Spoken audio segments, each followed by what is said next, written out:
गुरु रू प्यारी साध संगत जी, वाहिगुरु जी का खालसा, वाहिगुरु जी की फतेह। भाई साहब भाई वीर सिंह जी की कमोलक रचना है जिसका सिरलेख है आद ग्रंथ रचना। ऊड़ा आरंभ पोथियां लियांदियां।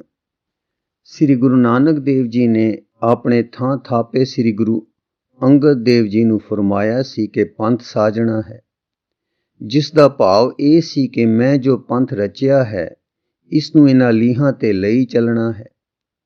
ਉਹ ਲੀਹਾਂ ਸਨ ਸੱਚ ਦੀਆਂ, ਨਾਮ ਦੀਆਂ, ਉਪਕਾਰ ਦੀਆਂ, ਨਾਮ ਦੁਆਰਾ ਆਪਣੀ ਹਉਮੈ ਨੂੰ ਜਿੱਤਣ ਤੇ ਘਟ ਵਿੱਚ ਵਿਆਪਕ ਵਾਹਿਗੁਰੂ ਨੂੰ ਲਖ ਲੈਣ ਤੇ ਵਿਚੇ ਰਹਿ ਕੇ ਭਲਾ ਕਰਨ ਦੀਆਂ। ਇਸੀ ਤਰ੍ਹਾਂ ਸ੍ਰੀ ਗੁਰੂ ਅੰਗਦ ਦੇਵ ਜੀ ਨੇ ਪੰਥ ਸਾਜਣ ਦੀ ਤਾਕੀਦ ਸ੍ਰੀ ਗੁਰੂ ਅਮਰਦਾਸ ਜੀ ਨੂੰ ਕੀਤੀ ਸੀ ਅਤੇ ਆਪ ਜੀ ਨੇ ਚੌਥੀ ਪਾਤਸ਼ਾਹੀ ਸ੍ਰੀ ਗੁਰੂ ਰਾਮਦਾਸ ਜੀ ਨੂੰ ਕੀਤੀ ਸੀ। ਸ੍ਰੀ ਗੁਰੂ ਰਾਮਦਾਸ ਜੀ ਨੇ ਸ੍ਰੀ ਗੁਰੂ ਅਰਜਨ ਦੇਵ ਜੀ ਨੂੰ ਕੀਤੀ ਸੀ। ਸ੍ਰੀ ਗੁਰੂ ਅਰਜਨ ਦੇਵ ਜੀ ਨੇ ਉਵੇਂ ਹੀ ਕੀਤੀ ਜਿਵੇਂ ਕਿ ਪਹਿਲੇ ਸਤਿਗੁਰੂ ਜੀ ਕਰਦੇ ਆਏ ਤੇ ਜਿਵੇਂ ਆਪ ਨੂੰ ਫਰਮਾਨ ਹੋਇਆ ਸੀ। ਘਰ ਦੀ ਮੁਖਾਲਫਤ ਜੋ ਲਗਾਤਾਰ ਆਪ ਜੀ ਦੇ ਪਿੱਛੇ ਪਈ ਰਹੀ, ਉਸ ਦੇ ਹੁੰਦਿਆਂ ਆਪਣੇ ਪੰਥ ਨੂੰ ਸੰਭਾਲਣਾ ਤੇ ਆਪ ਪੂਰਨ ਪਦ ਤੇ ਖੜੋ ਕੇ ਨਿਰਵੈਰ ਤੇ ਨਿਰਭੈ ਰੰਗਾਂ ਵਿੱਚ ਖੇਲਣਾ ਇੱਕ ਕਮਾਲ ਹੈ ਜੋ ਅਵਤਾਰ ਗੁਰੂ ਹੀ ਵਰਤ ਕੇ ਦਿਖਾ ਸਕਦਾ ਹੈ। ਆਪਣੇ ਗੁਰੂ ਦੇ ਹੁਕਮ ਪੰਥ ਸਾਜਣਾ ਨੂੰ ਹੋਰ ਪੱਕੇ ਪੈਰਾਂ ਤੇ ਕਰਨੇ ਲਈ ਆਪ ਨੇ ਹਰਿਮੰਦਰ ਪੱਕੀ ਇਮਾਰਤ ਵਿੱਚ ਤੇ ਅੰਮ੍ਰਿਤ ਸਰੋਵਰ ਪੱਕੀ ਉਸਾਰੀ ਵਿੱਚ ਸਾਜ ਕੇ ਉਹ ਪਵਿੱਤਰਤਾ ਕਾਇਮ ਕੀਤੀ ਜਿੱਥੇ 8 ਪੈਰ ਕੀਰਤਨ ਹੁੰਦਾ ਰਹੇ ਤੇ ਅੰਮ੍ਰਿਤ ਵਸਦਾ ਰਹੇ। ਇਹ ਮੰਦਰ ਦੀ ਸਾਜਨਾ ਪੰਥ ਦੀ ਪਰਪੱਕਤਾ ਲਈ ਪਰਮ ਜ਼ਰੂਰੀ ਸੀ। ਇਹ ਇੱਕ ਕੇਂਦਰੀ ਪਵਿੱਤਰ ਅਸਥਾਨ ਬਣ ਗਿਆ ਜਿਸ ਦੇ ਦੁਆਲੇ ਸਾਰਾ ਪੰਥ ਖਿਚੀਂਦਾ ਘੁੰਮਦਾ ਰਹੇ, ਜਿੱਥੋਂ ਹਰੀ ਕੀਰਤਨ ਦੀ ਗੁੰਜਾਰ ਹਰੀ ਪ੍ਰੇਮ ਵਿੱਚ ਮਗਨ ਕਰਦੀ ਰਹੇ। ਹੁਣ ਆਪ ਜੀ ਨੇ ਇਸ ਪ੍ਰਕਾਰ ਦੀ ਦੂਜੀ ਸੋਚ ਕੀਤੀ। ਉਹ ਇਹ ਸੀ ਕਿ ਗੁਰਬਾਣੀ ਇੱਕ ਥਾਂ ਇਕੱਤਰ ਕੀਤੀ ਜਾਵੇ। ਪਹਿਲੇ ਸਤਿਗੁਰਾਂ ਦੇ ਸੱਚਖੰਡ ਪਿਆਨੇ ਮਗਰੋਂ ਗੁਰੂ ਅੰਗਦ ਦੇਵ ਜੀ ਨੇ ਗੁਰੂ ਨਾਨਕ ਦੇਵ ਜੀ ਦੀ ਬਾਣੀ ਜਿੰਨੀ ਦੂਰੋਂ ਨੇੜਿਓਂ ਮਿਲ ਸਕੀ ਇਕੱਠੀ ਕੀਤੀ ਸੀ। ਤੀਸਰੇ ਸਤਿਗੁਰਾਂ ਦੇ ਵੇਲੇ ਤਿੰਨਾਂ ਹੀ ਸਤਿਗੁਰਾਂ ਦੀ ਬਾਣੀ 2 ਪੋਥੀਆਂ ਵਿੱਚ ਕਹਿੰਦੇ ਹਨ ਕਿ ਸੰਸਰਾਮ ਤੋਂ ਲਿਖਵਾਈ ਗਈ ਸੀ।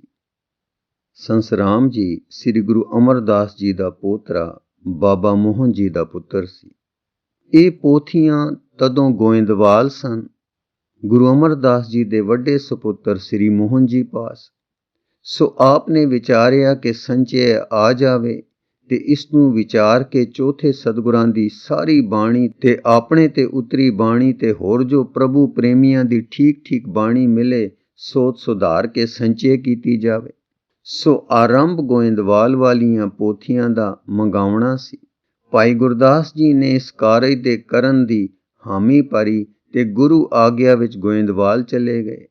ਪਹਿਰ ਸਵਾ ਪਹਿਰ ਦਿਨ ਰਹੇ ਪਹੁੰਚ ਕੇ ਬਾਉਲੀ ਸਾਹਿਬ ਇਸ਼ਨਾਨ ਕਰਕੇ ਮੋਹਨ ਜੀ ਦੇ ਚੁਬਾਰੇ ਜਾ ਪਹੁੰਚੇ। ਦਰ ਬੰਦ ਦੇਖ ਕੇ ਬਾਹਰੇ ਬੈਠ ਗਏ ਤੇ ਬੇਨਤੀਆਂ ਕਰਨ ਲੱਗੇ, ਪਰ ਮੋਹਨ ਜੀ ਯੋਗਿਕ ਸਮਾਧੀ ਵਿੱਚ ਸਨ, ਸਮਾਧੀ ਨਾ ਖੁੱਲੀ। ਭਾਈ ਗੁਰਦਾਸ ਸਾਰੀ ਰਾਤ ਵੀ ਬੈਠੇ ਰਹੇ, ਅਰਜ਼ਾਂ ਕਰਦੇ ਰਹੇ, ਪਰ ਦਰ ਨਾ ਖੁੱਲੇ। ਆਖਿਰ ਨਿਰਾਸ਼ ਹੋ ਕੇ ਭਾਈ ਜੀ ਮੁੜ ਆਏ ਤੇ ਸਾਰੀ ਕਥਾ ਸੁਣਾਈ। ਤਦ ਭਾਈ ਬੁੱਢੇ ਨੇ ਇਹ ਸੇਵਾ ਚਾਹੀ ਤੇ ਗੋਇੰਦਵਾਲ ਪਹੁੰਚੇ। ਇਸ਼ਨਾਨ ਕਰਕੇ ਚੁਬਾਰੇ ਪਹੁੰਚੇ, ਤਦੋਂ ਵੀ ਦਰ ਅੰਦਰੋਂ ਬੰਦ ਸੀ। ਆਪ ਨੇ ਵੀ ਆਵਾਜ਼ਾਂ ਦਿੱਤੀਆਂ, ਬਿਨੇ ਉਚਾਰੀਆਂ, ਦਰ ਖੜਕਾਏ, ਪਰ ਦਰ ਨਾ ਖੁੱਲਾ। ਫਿਰ ਆਪ ਨੇ ਆਪਣੇ ਬਲ ਨਾਲ ਦਰ ਇਸ ਤਰ੍ਹਾਂ ਖਿੱਚੇ ਤੇ ਚੂਥੀ ਹਿਲਾਈ, ਕੁਛ ਇੱਟਾਂ ਪੁੱਟ ਕੇ ਚੂਥੀ ਕੱਢ ਲਈ ਤੇ ਦਰ ਖੋਲ ਕੇ ਅੰਦਰ ਜਾ ਪਹੁੰਚੇ। ਕੀ ਦੇਖਦੇ ਹਨ? ਸ੍ਰੀ ਮੋਹਨ ਬੈਠੇ ਜਹਾਂ ਪਦਮਾਸਨ ਤਾਰੀ, ਲਗੀ ਸਮਾਦ ਅਖੰਡ ਰਸ ਨੇ ਦੇਹ ਸੰਭਾਰੀ, ਕਾਸ਼ਟ ਕੇਰ ਸਮਾਨ ਦ੍ਰਿੜ ਰਿਜ ਹੈ ਕਰ ਬੈਸਾ।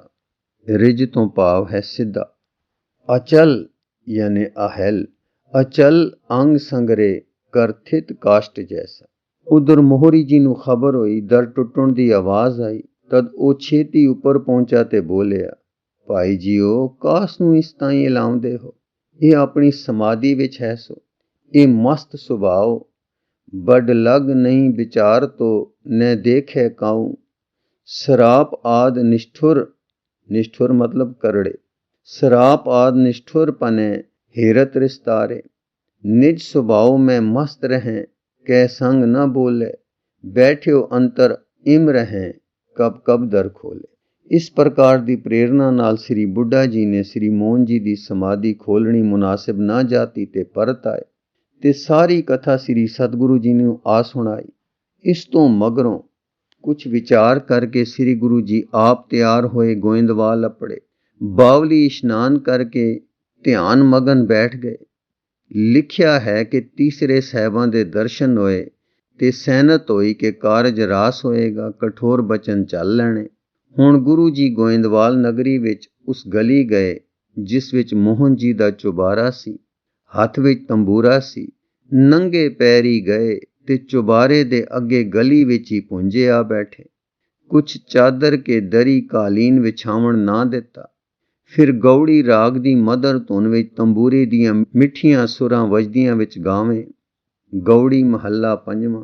मोहन तेरे ऊंचे मंदर महल अपारा, मोहन तेरे सोहन द्वार जियो संत धर्मशाला।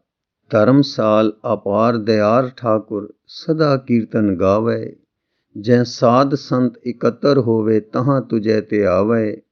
कर दया मया दयाल स्वामी ओहो दीन किरपारा, बिनवंत नानक दर्श प्यासे मिल दर्शन सुखसारा। श्री मोहन जी की समाधि जो दो वेर दे यतन नाल नहीं सी खुली, अज मधुर गुरबाणी दे असर नाल खुली ते ताकी विचों गली वल तके ते गुरु अर्जन देव जी वल तक के कुछ कठोर वाक गए।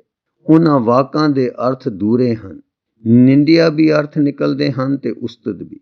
कठोर वाक सुन के तंबूरे दियां मिरदुल जरबां मध्यम नहीं पईयां ते दैवी गला सुरीली सुर विच अमृत वर्खा करनों नहीं रुकिया। हुण इउं मदर वाक उचार होए। मोहन तेरे बचन अनूप चाल निराली, मोहन तू माने एक जी अवर सब राली। माने तां एक अलेख ठाकुर जिन्हें सब कल तारिया, तुद बचन गुर के वस किया आद पुरख बनवारिया। तू आप चलिया आप रया आप सब कल तारिया, बिनवंत नानक पैज राखो सब सेवक सरन तुम्हारिया। फिर श्री गुरु जी ने मधुर सुर गायन किया। मोहन तुद सतसंगत त्यावे दरसते आना, मोहन जम नेड़ न आवे तुद जपै निदाना। जमकाल तिनको लागे नाई जो इक मन त्यावे, मन बचन करम जे तुद आराधे से सबे फल पावे है।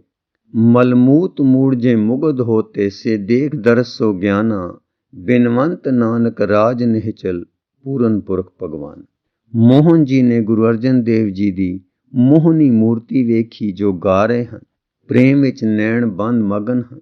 कोई कोई जल टेपा किरदा है, समझ गए कि ये पूरन गुरु हैं ते अपने प्रीतम वाहिगुरु जी दे रंग रते हुए गा रहे हैं।